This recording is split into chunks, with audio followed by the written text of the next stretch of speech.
Bulldozer രാജിനെതിരെ ആദ്യം രംഗത്ത് വന്നത് കോൺഗ്രസ് അടക്കമുള്ള പ്രതിപക്ഷ പാർട്ടികളാണ്. പ്രത്യേകിച്ച് ഉത്തർപ്രദേശിൽ ബുൾഡോസർ രാജിനെതിരെ കോൺഗ്രസ് സ്വീകരിച്ച നിലപാടുകൾ അവർക്ക് ലോക്സഭാ തെരഞ്ഞെടുപ്പിൽ വലിയ മൈലേജ് ഉണ്ടാക്കി. ഒരു സീറ്റിൽ നിന്നും വിലപിടിപ്പുള്ള 6 സീറ്റിലേക്ക് കോൺഗ്രസ് കുതിച്ചു. എന്തായാലും ബുൾഡോസർ രാജിന് രാജ്യത്ത് എന്നേക്കുമായി അവസാനമായിരിക്കുകയാണ്. മുസ്ലിം മതത്തിൽ നിന്നുമുള്ളവരെ തിരഞ്ഞുപിടിച്ച് ആക്രമിക്കുന്നതിനും അവരുടെ സ്വത്തുവകകൾ ഇടിച്ചു നിരത്തുന്നതിനുമാണ് BJP ബുൾഡോസറുകൾ ഉപയോഗിക്കുന്നത്.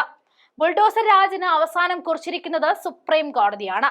ഒരു വ്യക്തി കേസിൽ പ്രതിയായാൽ അയാളുടെ വീട് പൊളിക്കുന്ന രീതി ഭരണഘടനാ വിരുദ്ധമാണെന്ന് സുപ്രീം കോടതി അടിവരയിട്ട് പറയുമ്പോൾ തിരിച്ചടിയാകുന്നത് BJPക്കാണ്.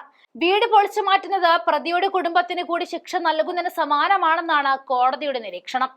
ആരോപണങ്ങളുടെ അടിസ്ഥാനത്തിൽ ഒരാളുടെ വാസസ്ഥലം എങ്ങനെ തകർക്കാനാകുമെന്നാണ് സുപ്രീം കോടതിയുടെ ചോദ്യം. ബുൾഡോസർ ഹർജികളുടെ അടിസ്ഥാനത്തിലാണ് കോടതിയുടെ നിർദ്ദേശം വന്നിരിക്കുന്നത്. സർക്കാർ സംവിധാനത്തിന് ഒരു വ്യക്തി കുറ്റക്കാരനാണെന്ന് എങ്ങനെ പറയാനാകുമെന്നും സുപ്രീം കോടതി കൂട്ടിച്ചേർക്കുന്നുണ്ട്. പ്രതികളുടെ വീടുകൾ തകർക്കാനാവില്ല എന്ന കോടതി നിലപാട് വ്യക്തമാക്കിയിരിക്കുകയാണ്. വ്യക്തി കുറ്റക്കാരനാണോ അല്ലയോ എന്ന് സർക്കാരിന് എങ്ങനെ പറയാനാകുമെന്നും അങ്ങനെ നിർദ്ദേശിക്കുന്ന ഉദ്യോഗസ്ഥർക്കെതിരെ നടപടിയെടുക്കണമെന്നും കോടതി നിർദ്ദേശിക്കുന്നുണ്ട്. കോടതിയുടെ ജോലി സർക്കാർ ഏറ്റെടുക്കേണ്ട എന്നും പാർപ്പിടമെന്ന് പറയുന്നത് ജന്മാവകാശമാണെന്നും കോടതി വ്യക്തമാക്കിയിരിക്കുകയാണ്. ഇത് ആദ്യമായിട്ടാണ് ബുൾഡോസർ രാജിനെതിരെ സുപ്രീം കോടതി രൂക്ഷ വിമർശനങ്ങൾ ഉന്നയിക്കുന്നത്. കേസുകളിൽ ഉൾപ്പെട്ടവരുടെ വീടുകൾ തകർക്കുന്നത് അനാവശ്യ കാര്യമാണ്. നിരാലംബരായ സ്ത്രീകളുടെയും കുട്ടികളുടെയും തെരുവിലേക്ക് വലിച്ചിഴക്കുന്നത് മനുഷ്യത്വരഹിതമായ കാര്യമാണ്. അത് നിയമവാഴ്ചയെ തകർക്കുന്ന നടപടിയാകും. അനധികൃത നിർമ്മാണങ്ങളുടെ കാര്യത്തിലല്ല ഈ നിർദ്ദേശങ്ങളെന്നും കോടതി വ്യക്തമാക്കുന്നുണ്ട്. അവകാശ ലംഘനമെങ്കിൽ നഷ്ടപരിഹാരത്തിന് അർഹതയുണ്ടാകും. അതിനും ചില മാന്യതകൾ പാലിക്കണം.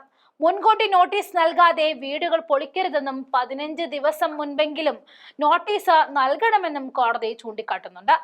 ആരോപണങ്ങൾ നിലനിൽക്കുന്നു എന്ന പേരിൽ ഒരു പൗരന്റെ വീട് ഏകപക്ഷീയമായി പൊളിക്കുന്നത് ഭരണഘടനാ നിയമത്തെയും അധികാര വിഭജനത്തെയും തത്വത്തെയും ലംഘിക്കുന്നുവെന്ന് സുപ്രീം കോടതി നിരീക്ഷിച്ചു.